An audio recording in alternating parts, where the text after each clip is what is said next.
Introducción aos fenómenos de transporte, módulo 2, aula 2.1, ministrada pela professora Caridad Noda Pérez. Tópicos da aula. Condução unidimensional em regime estacionário vai ser o tema que trataremos no módulo 2. Começando, então, pela primeira parte, que é a parede plana. O livro usado para preparar esta aula é o Incropera, de Witt, Binman e Gagin, Fundamentos de Transferência de Calor e de Massa, capítulo 3. E todas as figuras e tabelas que foram apresentadas, que serão apresentadas tanto na aula 2.1 quanto nas aulas 2.2 e 2.3, foram tomadas do livro Incropera. Então, vamos então começar com a primeira parte desse tema, que é a parede plana. Então, vamos partir da equação de calor, a equação de calor geral, na qual a distribuição da temperatura nós podemos obter com a solução da equação de calor permite obter a distribuição de temperatura com as condições de contorno. Então, em regime estacionário, sem geração de energia em coordenadas cartesianas, a equação de calor é igual a segunda derivada em função de x da temperatura em função de x multiplicada pela constante condutividade térmica. Se a condutividade térmica ela for constante, ela sai dessa parte de integração. Então, elas seriam igual a zero. Então, o fluxo térmico, então, ele é constante e ele independe da posição x. Então, integrando duas vezes a equação anterior, se obtém a solução geral na qual o perfil de temperatura em x é igual a constante de integração 1 vezes x, mais a constante de integração 2. Então, C1 e C2 se obtém com as condições de contorno. Em x igual a 0, a temperatura é igual à temperatura em 0, em essa posição 0, é igual a TS1. E em x igual a L, a temperatura é igual a temperatura na posição L, que é igual a TS2. Assim, então, avaliando, então, nas condições, o perfil de temperatura avaliando L, nós obtemos os valores de C2 e C1. C2 é igual a TS1 e C1 é igual a TS2 menos TS1 dividido L. Substituindo, então, no perfil de temperatura C1 e C2, obtemos que o perfil de temperatura em x é igual a TS1 mais TS2 menos TS1 multiplicado por x, que é a posição, dividido por a espessura da placa. L é a espessura da placa. A temperatura, então, se vê que ela varia linearmente com a posição. Só que agora, então, conhecido o perfil de temperatura, então eu posso determinar a taxa de transferência de calor usando a lei de Fourier. Então, o que diz que a taxa de transferência de calor é igual a menos a condutividade térmica vezes a área de transferência de calor multiplicada pela variação da temperatura em função de x. Sendo assim, então, substituindo, nós vamos obter que a dt de x, nós vamos obter que a constante que é igual a condutividade térmica vezes a área de transferência de calor multiplicada dividido pela espessura da placa, todo isso multiplicado pela diferença de temperatura entre TS1 e TS2. Então, A é a área normal, a direção de transferência de calor, e ela é constante e independe da posição x. Então, o fluxo térmico, então, é igual a taxa de transferência de calor dividido a área de transferência de calor, é igual a condutividade térmica dividido a espessura da placa, todo isso multiplicado pela diferença de temperatura entre TS1 e TS2. Sendo assim, podemos ver que tanto a taxa de transferência de calor quanto o fluxo térmico são constantes e ambos independem da posição x. Então, para uma definição que eu quero falar com vocês aqui agora a mim me interessa, então, então, a seguir, eu vou definir o conceito de resistência térmica. A resistência térmica é definida tomando a analogia da resistência elétrica. O que é resistência? A resistência não é mais que a relação entre o potencial motriz, é dizer, a diferença motriz, o que faz que aconteça uma taxa, uma transferência determinada, dividida a sua correspondente taxa de transferência. Por exemplo, a resistência térmica era a força motriz, a diferença de temperatura. Para a resistência elétrica, a força motriz é a diferencia de concentración, de intensidades de corriente para resistencia debida a concentración. En el caso de resistencia de concentración es la transferencia de masa, ella se debe a diferencia de concentraciones no fluidas. Y así entonces nos podemos, a resistencia térmica entonces la definida de conducción, la definida sobre a taxa de transferencia, a diferencia fuerza motriz dividida su taxa de transferencia, es decir, a diferencia entre TC1 y TC2, TC1 y TC2 dividido a taxa de transferencia de calor, que es igual a ¿qué? A espesura de la placa dividida a conductividad térmica veces a área de transferencia de calor. Entonces, para la convección, la resistencia total convectiva se obtiene usando, entonces, la ley de resfriamiento de Newton. Yo definí anteriormente la resistencia conductiva, ahora la resistencia convectiva. La resistencia convectiva es igual a ¿qué? Taxa de transferencia de calor es igual a ¿qué? Al coeficiente de transferencia de calor veces a área de transferencia de calor, que es perpendicular a región de transferencia de calor, multiplicado por la temperatura na superfície menos a temperatura do fluido.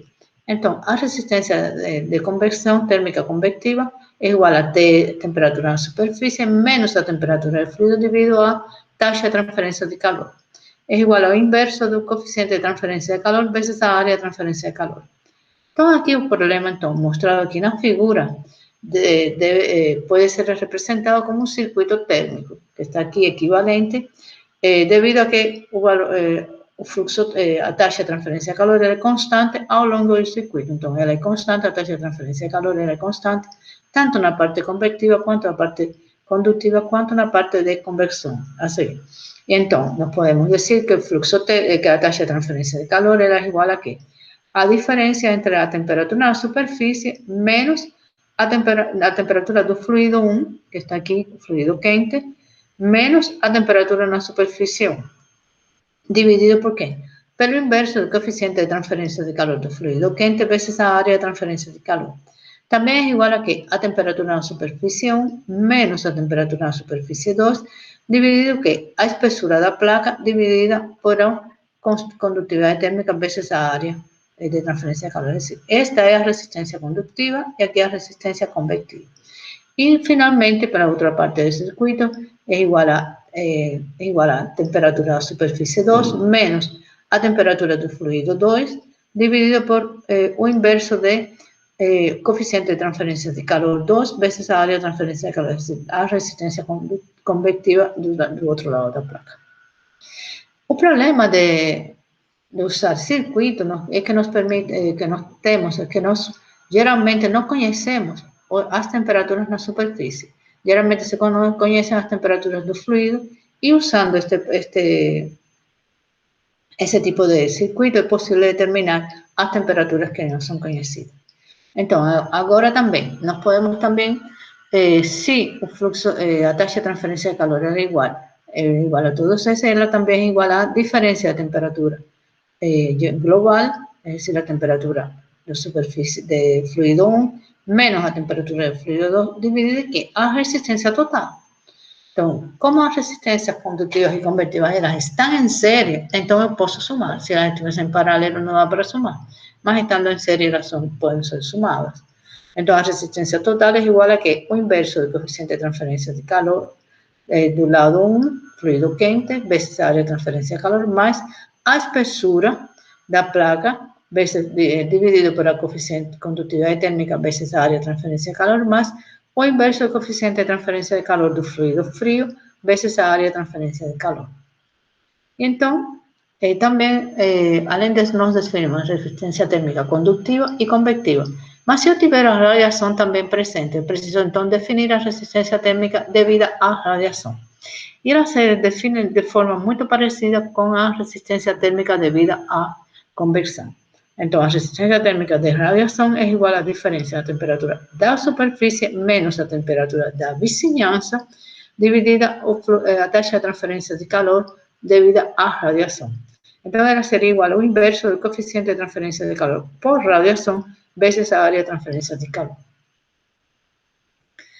Agora, nós temos também a possibilidade de ter uma parede plana composta. Por exemplo, quando você tem, não sei se vocês têm assistido alguns materiais de construção em países frios, mas normalmente você tem um material externo, uma parte interna que é um isolante e outro material interno. Assim, você tem a parede, ela é composta por 3 fases. Então, esse é um exemplo de aplicação de uma parede plana composta como esta, por exemplo. Então, na parede plana composta também eu posso dizer que o fluxo, a taxa de transferência de calor é constante e ela independe da posição. Transferência de calor é unidimensional para o sistema e pode ser representada, então, da seguinte maneira. Eu posso representar como a diferença entre a temperatura do fluido 1, T infinito 1, menos a temperatura do fluido 4, T infinito 4, vezes a somatório da resistência total.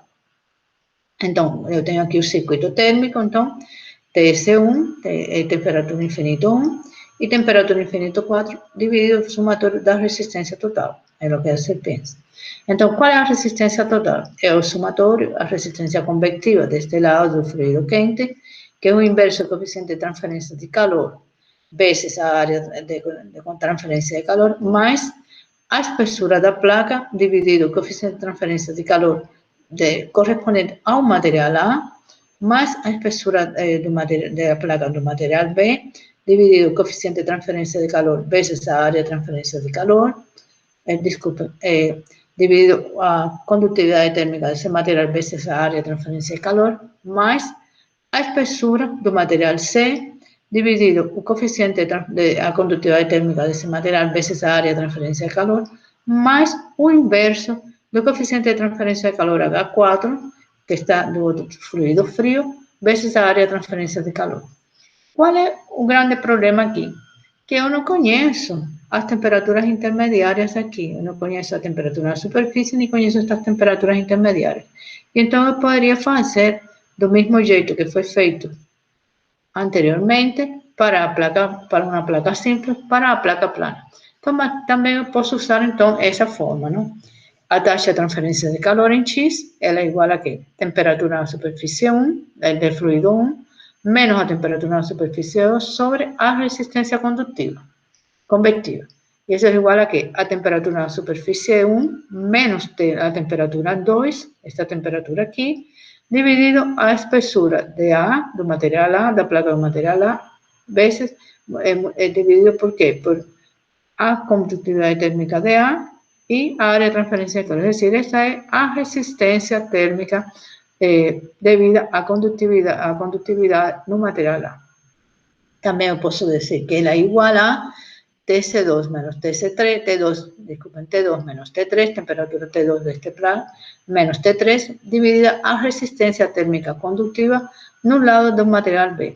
E também é igual a T3 menos TS4, T3 menos TS4, dividida a resistência térmica conductiva do material C, e é igual a TS4 menos T infinito 4, dividido o inverso do coeficiente de transferência de calor do fluido frio vezes a área, a resistência convectiva. Então, se ela é igual também, vamos voltar atrás. Eu só conheço TC1 e TC2 e conheço todos esses dados. Então, eu posso conhecer o valor de QX, do coeficiente de transferência de calor. Conhecido ele, então eu posso determinar se ele é o mesmo para todos. Eu posso dizer que QX é igual aqui, posso usar aqui nesta QX igual a T2 menos T3 sobre a resistência convectiva em B, e aí eu posso determinar uma essa diferença de temperatura. E assim sucessivamente posso determinar todas as temperaturas internas. Então, sistemas compostos, então, também é possível usar o coeficiente global de transferência de calor U, em uma expressão análoga à lei de resfriamento de Newton, que diz que a taxa de transferência de calor é igual a U vezes a área de transferência de calor vezes delta T. Delta T é a diferença global de temperatura, que seria TS1 menos, T infinito 1 menos T infinito 4. E U vezes A é o inverso da resistência total. Então, se na parede composta que está nesta figura aqui, O A é igual ao inverso da resistência total, é igual, então, a 1 sobre o somatório de todas as resistências, mais a área já sai daqui. Por quê? Porque U vezes a coeficiente de transferência de calor vezes a área.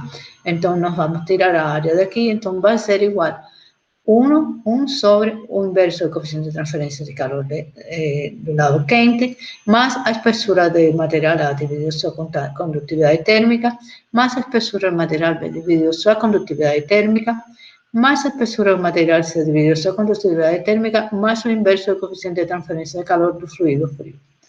Então, de forma geral, nós podemos dizer que a resistência total é igual ao somatório das resistências, é igual a ΔT dividido a taxa de transferência de calor, é igual ao inverso de coeficiente de transferência global vezes a área de transferência de calor.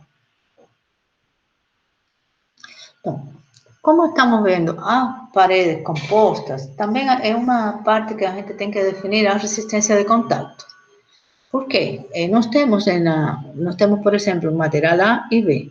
Esse material A e B tem uma interface entre eles, então tem um contato entre eles. Então, a temperatura na interface, normalmente acontece uma queda de temperatura na interface, por exemplo, do material A para o material B, a temperatura de A na interface, por o lado de B, ele tem uma queda de temperatura. E essa temperatura se deve é atribuída à resistência devida ao contato. Então, e essa resistência devida ao contato é possível, ela é devida a quê? Rugosidade de material na parte que está fazendo contato. A rugosidade eu posso diminuir fazendo que o material fique mais polido.